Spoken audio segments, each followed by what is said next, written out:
Hey guys, welcome back. Before we get started, please subscribe. It helps folks when they're searching for how-to videos for Citadel Forge with Fire. Alright, getting started. I'm going to grab the saddle off of this Phoenix so that I can show... Oh, no I'm not. I'm going to grab the saddle off of this Black Dragon so that I can show you the entry-level dragon, which is the Flame Dragon. This is the very first dragon you should get. You can start taming these when you're right around in between level 15 and 20. And it's the basic dragon. It's great for getting around. It costs nothing to fly on. And when you're mounted, it has a bite attack, which right now is a little bit wonky. Hopefully will be fixed. And by wonky, I mean it doesn't actually hit most of the time. And then a flamethrower attack, which is pretty good. As you can see, pretty decent range on that. And this type of dragon is primarily an air-to-air dragon, meaning you'll fight other dragons in the air with this dragon while using your flame breath. This is an air-to-air, this is a fighter dragon. And like all the flying creatures or any flying in this game, flying up is your climb speed, and then flying down is your dive speed, which is faster than your climb speed. So kind of a cool mechanic. That's the way it should be. There shouldn't be just one speed, considering you should be able to fly faster if you're diving. And so this is the basic flying dragon.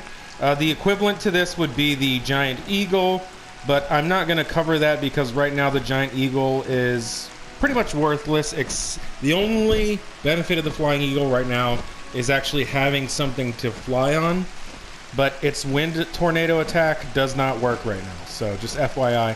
Plus, it has the same weight as the Flame Dragon, but half the health, so don't get an eagle unless you really just want to have an eagle until they patch it. So that's the Flame Dragon, air-to-air, respectable speed, really good on follow and defensive if you're trying to... like clear camps out, instead of clearing the camps on your dragon, just hop off, put it on follow defensive, and you'll clear the camps much faster. Moving on to the next tier, which is the Black Dragon. Put a saddle on that. Let me fly up so you can see.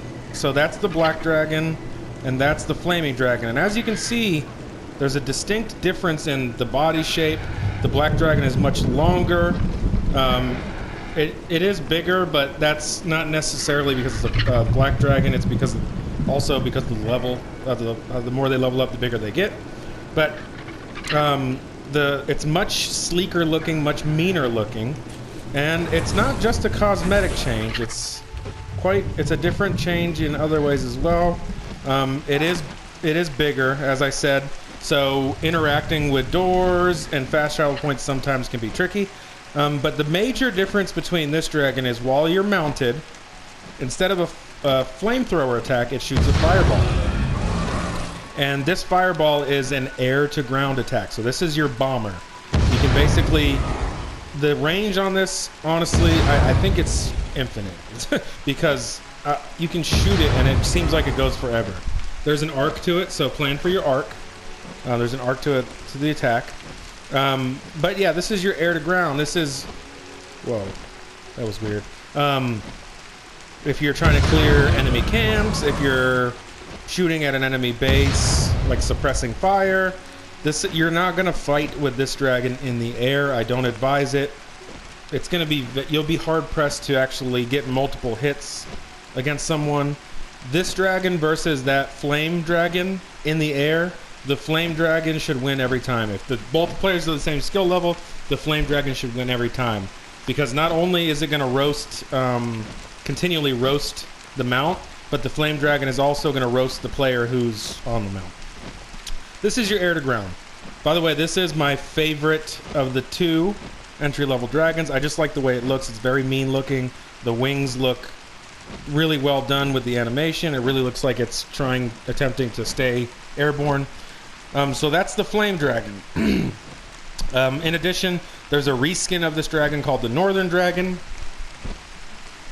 I'm sorry, I said Flame Dragon. Hang on. This is the Black Dragon. The reskin of the Black Dragon is called the Northern Dragon. And from what I've seen, the only difference is one is in the north and one is in the east side of the map, the east-north. So this is where your black dragons will be, and then once you get to snow, that's where your northern dragons will be. That's the only difference I've seen. If there is a difference between weight or something or health, please mention that in the comments below, because as I've seen, there's no difference. Oh, one major difference between this dragon and the flame dragon, the air-to-air dragon. This dragon has more health. At the same level, this dragon will have more health. So FYI on that. So the other dragon more squishier, this one more tankier. And moving on to the next dragon, which is parked on the roof because it's massive. The next dragon is the Inferno Dragon, and if you've flown up north, anywhere up north, you've seen these. They spawn in, they're terrifying, they're huge, and this is the upgrade to the Black Dragon. So this is the first one out of the group that actually has an increase in flight speed. The Black Dragon and the Flame Dragon fly at the exact same speed.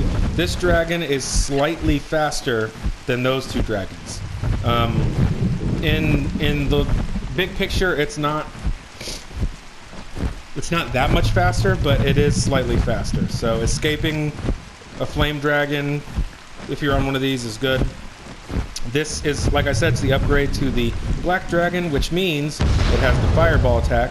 So it shoots a bigger fireball than the Flame Dragon, which does more damage and has a larger AoE spread, but it takes longer to cool down.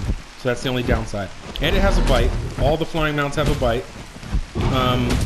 I haven't used this bite yet, but I imagine because of how big this dragon is, it's pretty hard to aim the bite. But that's what the Inferno Dragon does.